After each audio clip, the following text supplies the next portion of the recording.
So in this video, I'm going to show you how you can practice macro photography on a live subject.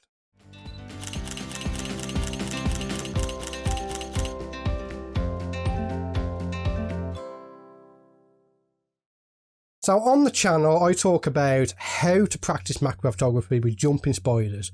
But what if you suffer from arachnophobia? What if you don't want to have the responsibility to look after a spider? There is a way you can practice your macro photography on a live subject without the need for caring for them. So if you go to any pet shop that sells live food for reptiles or spiders, you can pick yourself up some hoppers. You can pick up various sizes from small to large of these locusts, and you can practice your macro photography on them. Now, we are not going to be using locusts in this video. We're going to be using mealworms. But specifically, we're going to be photographing the beetle that the mealworm grows up into. Mealworms are the larval form of the mealworm beetle, a species of darkling beetle. There are 4 stages of their life: egg, larva, pupa and adult. The larvae are the ones you will be buying from the shops. So here we have some mealworms. Now, when you buy your mealworms, they're going to be lucky because they're going to get to grow up and live on to a beetle and die of old age. Mine are not. When you get your mealworms, they already have food in the cage. Just spray a few drops of water in to keep them healthy so they grow, and eventually they'll start turning into beetles. The first stage is this. Once they're finished with that stage, they're going to turn into beetles like this, and this is what we are going to be photographing. So for this particular photo, we're going to be using the dry leaves like I've mentioned in several videos beforehand. You can check up here if you haven't seen that video. We're going to be using a green leaf, and I may do a separated background of blue for this particular one.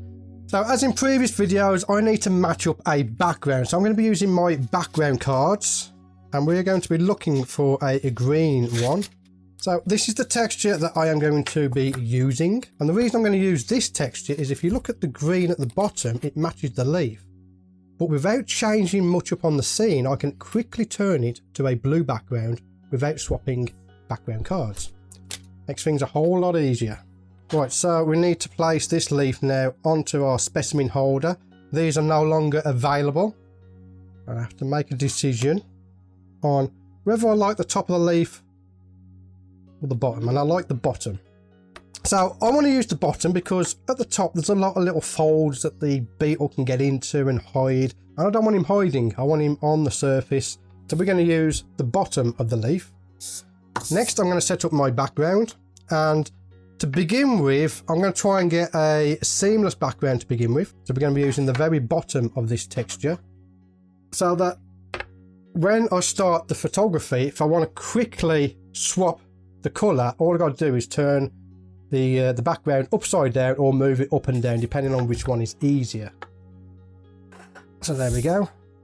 We've got a nice seamless texture onto the bottom of the card, which then turns to brown and blue, and again we'll see which one is going to work better. So for this shoot we are going to be using the Canon EOS R. We have the Laowa 100mm 2x macro lens on here. Fabulous lens, I would recommend it to anybody. Wait for my review before you click that purchase button though. And I'm going to be using 1/60th of a second. We're using f8 to begin with. We may change that up as the shoot goes ahead, and we're using ISO 400 to keep the recycle time on the flash low. The flash I'm using is the Yongnuo YN24EX. If anyone has watched any of my videos when it comes to the jumping spiders, we're going to treat the beetle the same as a jumping spider. I'm going to let one of them loose onto our scene, and then I'm just going to observe him and see what he does to see what his behaviour is like. And I'm hoping he's as docile as he looks. There we go. So now I'm just going to sit here and just watch him. I want to know if he's going to do a kamikaze off the leaf. Is he going to jump off? Is he going to settle down? I'm just going to monitor his behaviour. I'm just going to see where the opportunities are to photograph this little fella. As I suspect, he's settled into the crack underneath, so we are going to have to photograph him while he's running around. I don't think he's going to settle down on the actual top, so we need to get him out of here now.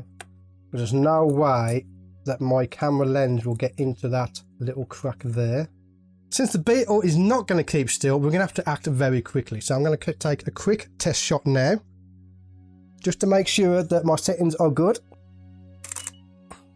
There we go, test shot, good, background looks good, everything looks great, so we're ready for our beetle. Let's put him on there. Now, like I said before, because we don't know what this beetle is going to do, we have to react quickly. Now, he's in a position where if I photograph him, we're not going to have the background in there, but I'm going to take a picture anyway, just to show you. So you can see there, he's not in a very good position. We can crop out the stand, but we can't do nothing about the background. So what I'm going to do is just drop the background underneath him. We'll take another picture. Still no good.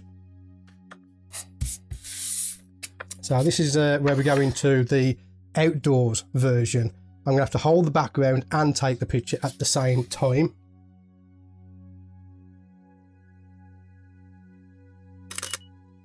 So he's found a little groove that he's settling into. So what I'm going to do, we're going to spin it around.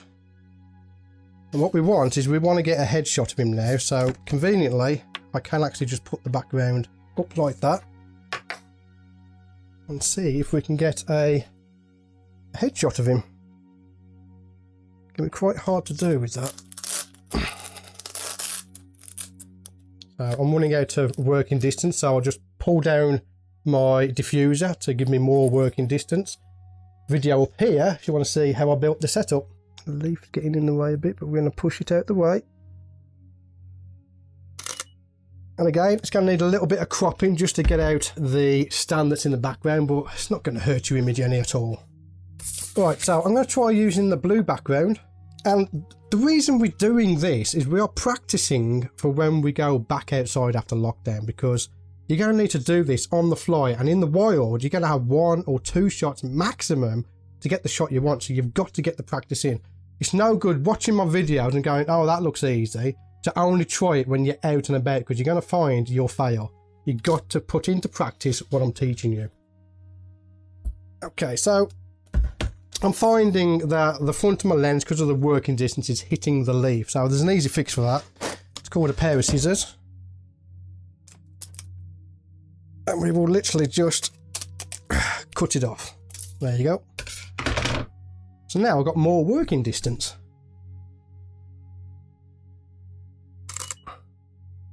Okay, so I'm going to try and do a seamless background now, like I taught in the previous video. I'm going to turn that around. I'm at 2:1 on the magnification of this lens, and I'm going to crank it right up to f16. So this is going to be very interesting to see if we can get the result I want. And the result I want is its whole head in focus. We haven't quite got a seamless background with that texture. I would encourage you to change textures. I won't have to, because I know how I can fix it in Lightroom. And here are the shots I like from this particular session. All these shots have been edited in Lightroom using my macro presets. Link in the description if you want to buy them. So the beetle, he hasn't moved for about 5 minutes or so. So I'm going to take this opportunity now. I'm going to break out the Canon MPE 65mm lens, and I'm going to see if I can capture his eye at 5x macro. Okay, so here we go. Compensating for something here. We're going to see if we can get a headshot of this beetle while he's not moving. Oh, let's have a look here.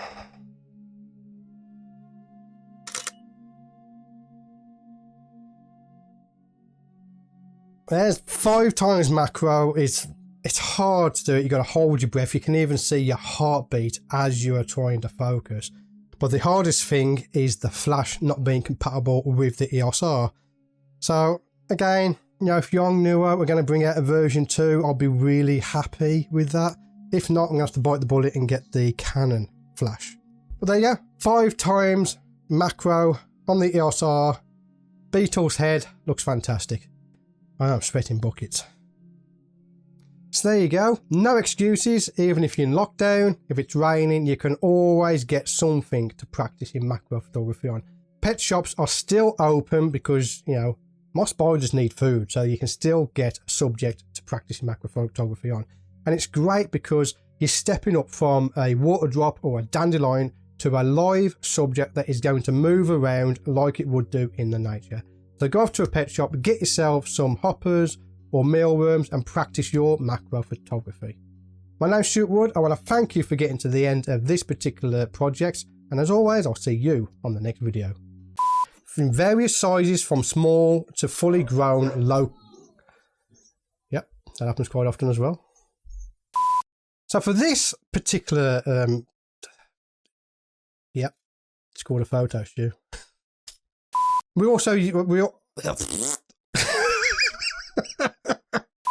And just see where the opportunities are for jump.